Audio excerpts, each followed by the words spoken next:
Welcome back and good morning again. Thanks for supporting the First Christian Symposium on Aliens here in Roswell, New Mexico. Our next speaker, our first speaker for Saturday, July 4th, is Joe Jordan. We've been affiliated for 10 years together along with Chris Ward. He's been a huge help in my ministry and a good friend in my personal life.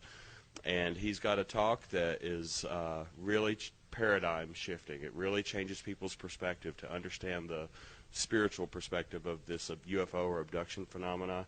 He's a very good man, and I'm so glad to have him back here again. Thank you for all your support over the years. And Lord Jesus, Father God, we love you. We thank you. Ask you to be with Joe, bless him, and anoint him. And we just pray for ears that will hear what your Spirit has to say today, Father. In Jesus' name. Good morning, everyone. As you can see, the title of this morning's talk is Unholy Communion, the Spiritual Nature of Abduction Reports. Before we start into this, I must give you a warning. Whenever I share this talk, I share this warning. It's important. The following information may change your preconceived notions of the alien abduction experience. What is alien abduction? This is taken from Wikipedia, okay?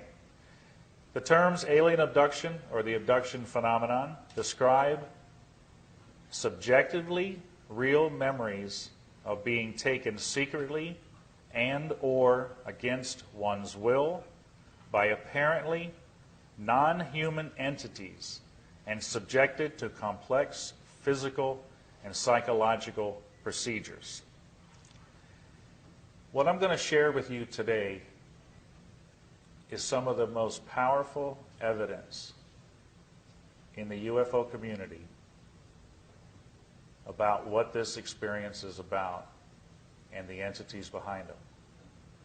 We've shared this over the years, and we always get a lot of flack from what I'm about to share.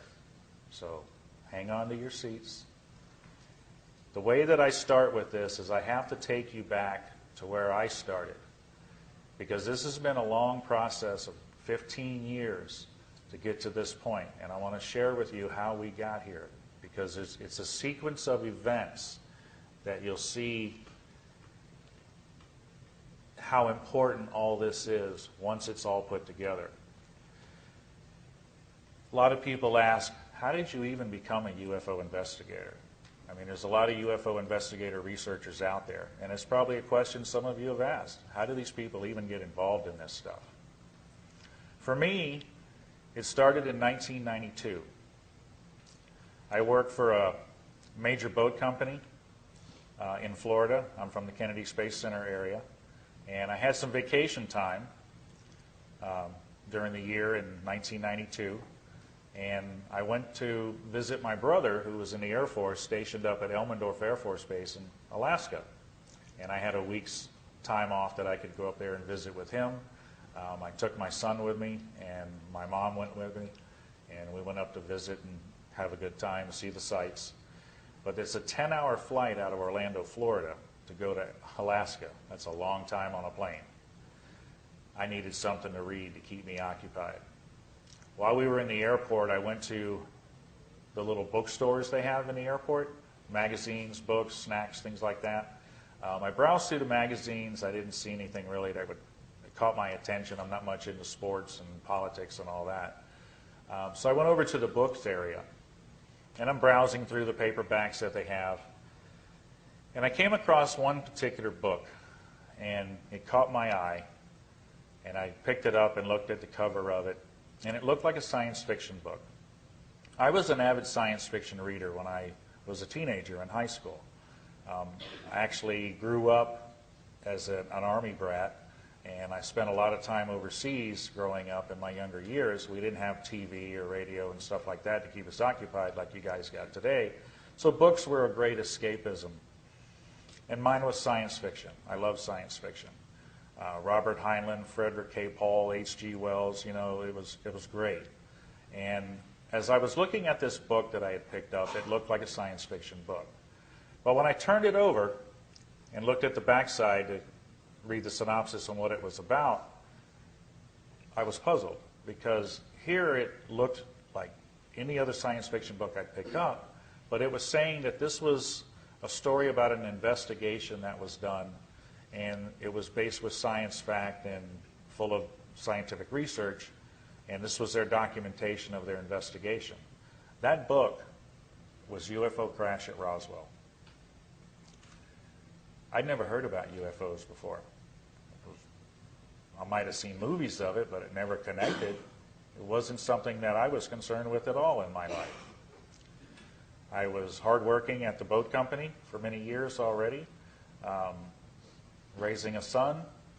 So I was busy with everyday life. UFOs was the farthest thing from my mind. But when I read this book on that vacation trip, I was hooked. I thought, because all the things that I thought were fantasy in my younger years growing up, these people were saying was real. And how could that possibly be? So I had to know more. When I got back from the trip, I wanted to know more about this subject of UFOs and aliens. I got to have some answers to what I had just read. And it happened to be about 3 or 4 weeks after I got back. I was watching TV at home one night, and it was the local news, and they were doing interviews with local businessmen in the area and new businesses that were opening up. And they were interviewing a fellow who said, was sharing with everybody that he had just opened up a UFO museum on International Drive in Orlando, Florida. And he got into telling about all the information dealing with UFOs over the years and what he had in his museum. It was like a historical walkthrough museum, sort of like what they have downtown here in Roswell. And I thought, wow, this is a place I can go to find out some more. So over the next couple months, I made a number of trips over to meet this fellow, and him and his wife together were running the place. Nice little walkthrough museum, had books in front where you could purchase, little knickknacks and books and stuff like that dealing with UFOs. And as he saw me being local, coming back to see him a number of times, we finally started talking to each other. And he says, "You seem to have a very keen interest in this. Is there anything I can help you with?" And I told him about picking up that first book and it grabbing my attention, and I had to know more. And he says,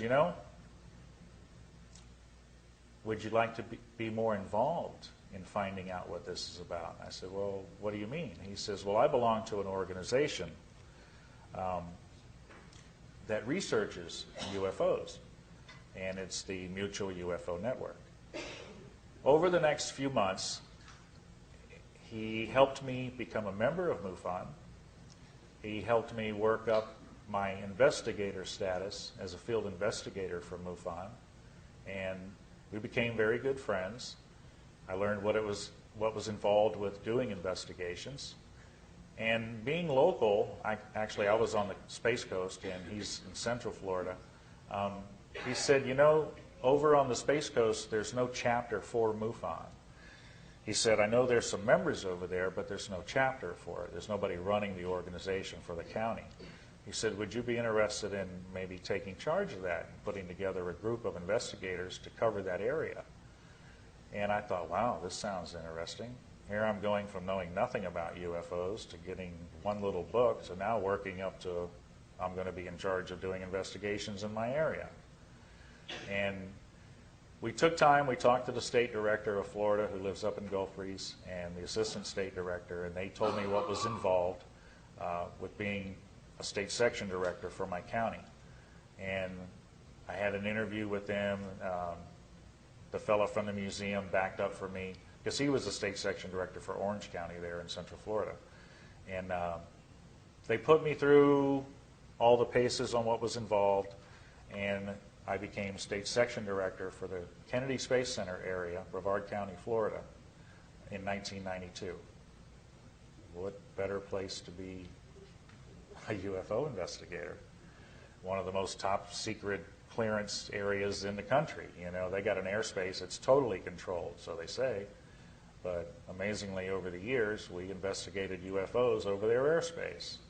So that gets quite interesting. So I had a good area to be involved in.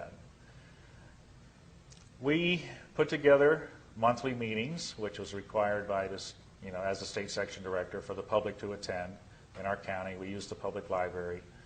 It was open to the public.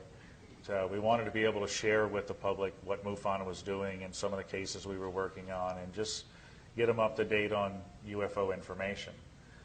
I also had to put together a team of investigators, and it wasn't long before I had 5 good field investigators working under me. And we put the word out there through the sheriff's department, the police department, the fire department, and the news that if anybody reported a UFO sighting, that we would be glad to take the report and follow up on it, because they don't really care to do that. They don't know how to handle it. So we were there for them. This is what MUFON does. MUFON is the largest grassroots scientific-based organization in the world today. There's over 5,000 members of investigators, consultants. We have a lot of tools at our fingertips as MUFON investigators to be able to follow up on reports and do the investigations. As we held our monthly meetings, though, and we were doing sighting reports, we did a number of them over the first couple of years, we started to take a look at what was happening here with the UFO picture. And doing sighting reports, we found after a couple of years of it, it's like chasing your tail. How many sighting reports is it going to take till we figure out what this is? They've been going on since the 40s and 50s. They still don't have an absolute answer to what this phenomenon is about. And looking at the people coming to our meetings, we were hearing stories from people who were saying they were abductees or contactees. And we started listening to them, and they were saying that they had been in contact with these entities that are behind the UFO sightings. Well, we talked about this as investigators, and we said, we can continue to do sightings forever. They've been going on forever, and we may never get to the truth with them. We need to get closer to the source. Well, the contactees and abductees saying they had been in contact with the entities, that's close to the source. So we decided to move our research closer to that source and get into abduction research and try to find out, being closer to the source, what this phenomenon was about. The only problem with that at the time is that MUFON wasn't set up to work with the abduction experiencers. Okay, they're doing scientific-based investigations on UFO sightings. They really didn't have a format to working with the abductions. And we had to kind of separate ourselves to be able to do that. We couldn't do it under the name of MUFON because we had no real guidelines except for what we've been taught as being investigators to do interviews and research and how to document stuff. So we decided to set up a separate entity organization called CE4 Research. And CE4, Close Encounter of the Fourth Kind. That's what that stands for. You got first kind, second kind, third kind. Of course, you've all seen the movie The Third Kind. Fourth kind is abductions. So that's what we titled our group. Even from the beginning, the information was always available to MUFON. We never kept it separate. We always offered it if they wanted to see it. But like I said, they weren't really set up at the time to be involved with that. So we started interviewing the abductees and the contactees that we had come into the meetings over the next couple of years, started documenting all the information. And as we were doing this, we were also learning as much as we could from other researchers who were in this field, the big names, that Bud Hopkins, Whitley Strieber, John Mack, they had done extensive research already.